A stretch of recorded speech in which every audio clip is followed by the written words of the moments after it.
You've heard me talk about my stand-up comedy a couple of times on this channel. And you've also heard me talk about how I actually don't think that I am a comedian. People seem to question that, thinking that I'm just talking at my backside, especially when I talk about all the anxiety and the nerves and sometimes panic attacks that can come my way on the run up to a comedy gig, which of course gave me an idea for a video. I am actually going to be performing at a stand-up comedy gig at the time of this recording.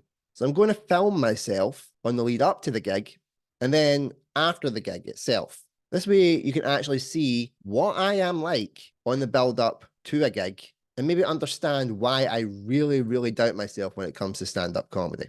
Now, a lot of this will be footage that's on my phone, so the sound quality won't be as good. So with that in mind, let's cut to the video. So it's 2 hours before I'm due to go on stage, and I'm not going to lie, guys, I'm absolutely shitting myself. You probably can't tell because the streetlights have just came on, but my face was like a beetroot on the way in here, and trust me, it is not warm, so I should not be this warm, this flushed, and it's purely down to nerves. My stomach is going absolutely crazy. Don't get me wrong, having a wee something to eat before it came out has helped calm it a little bit, but not that much. My legs are like jelly to the point where I'm actually having to just wiggle them a few times just to make sure that I can actually walk out of the car and walk to the venue.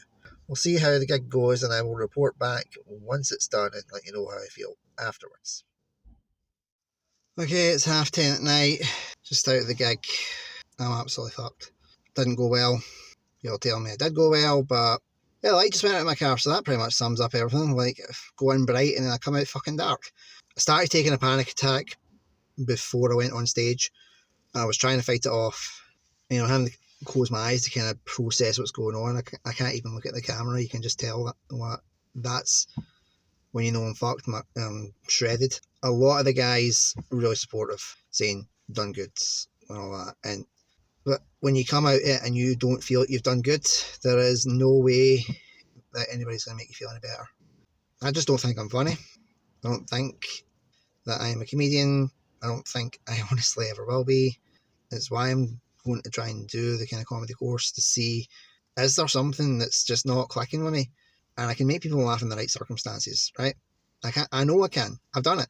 I'm the guy that makes people laugh, and people tell me you are so funny. That's the thing. But I go on that stage and everything changes. And I don't know what the change is. Is it a psychological thing? Is it just that I just can't translate that onto stage, which everybody finds weird because they're like, you did acting for 30 years. It's a different thing. The script's already funny. They're directing you how to make it more funny and translate it onto the stage. I can do that. I can't talk about my own life and make it funny. Maybe the stuff I'm talking about is too raw. Maybe it just hurts too much. It could even just be something as simple as like, I hate standing up and talking to people. This is why I think I need to do the course to try and figure out what the fuck is wrong with me. Because I can't keep going like this. I'm going to do gigs and I need to do gigs. I need to enjoy them. I enjoy the people there. I enjoy watching other people's sets.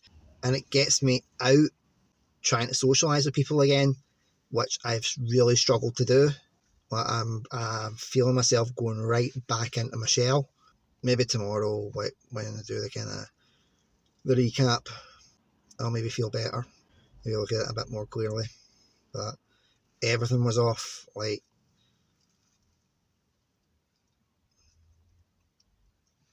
everything was just off.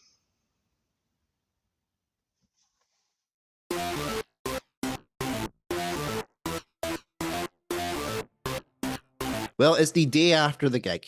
My eyes are a little bit red, so don't worry. I was not crying. I had a sneezing fit before I started recording.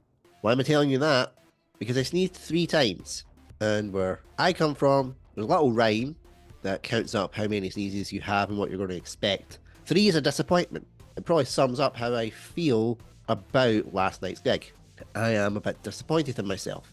I'm not disappointed in how I felt and how I reacted. I want people to see what it's like behind the curtain for someone that does any type of performing. Because believe it or not, we all go through those types of emotions. We feel nervous before we go on stage. When we're on stage, you don't actually really feel anything. It was quite funny because like during my set, I actually felt like I was going to be sick during it. A burp kind of came up through the set and I genuinely thought, oh crap, I'm going to spew. Luckily I didn't though. Have I watched my behind the scenes footage back? Yes, I have. It is tough to hear myself beat myself up, especially when I've got more of a clear head today. I still think I didn't do well on stage, but hearing how visceral I was on myself, it's quite eye-opening for me. It's not the first time I've been like that, and it won't be the last, but it has highlighted a couple things that I do need to address.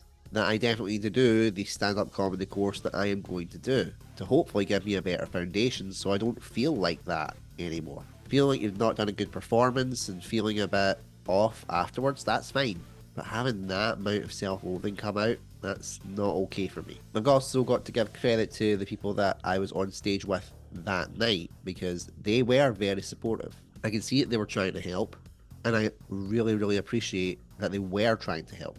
When you're in that headspace, though, nothing can sway you from how you feel that you have done. One thing I'm proud of, though, is that I didn't leave straight after my set. There was about 12 people that were performing, and the MC. I was on second, and I didn't leave until after the second half, so we were 8 comedians deep. Normally, I stay for the full time, but at that point, my anxiety was so far gone that when it got to the second half break, I needed to get out. Otherwise, I wasn't going to stay stable. But the fact that I stayed that long, I'm actually proud of myself for. So the positives that I take from the experience is that I stayed, even though I wasn't in the best of mental health space, and basically trying out all new material, everybody seemed to enjoy it. So am I going to keep going with stand-up comedy? I will be until after I've done the stand-up comedy training and the gig on my birthday.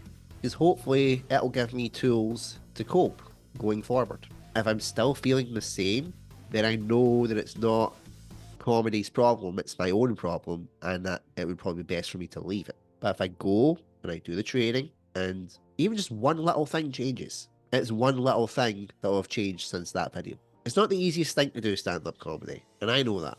But when enough people tell you that you are funny, that you are good at stand-up comedy, and that you should keep going, it's all signs pointing you to one direction. And I also have to remember that I've only been doing this for 3 years, but not at the same level as other comedians do 3 years of comedy. I dip my toe in and out. It's not something that I actively try and pursue. So I'm probably not even 6 months into my experience of comedy, even though it's been over 3 years, because I don't rush it. And I'm not expecting to be the guy that's going to storm onto the stage and make tons of people laugh and be that headline act. I have what I'm good at. I am good at this. I'm good at content creating. I'm good at sitting in front of this webcam and letting my frustrations out, or doing thought pieces on talking choo-choo trains, or doing little interviews on that Mental Ginger show when I did them. Who knows, maybe I'll look back at this video in a year's time and have a good laugh about it. I know that was a tough watch, but thank you all for watching. Take care.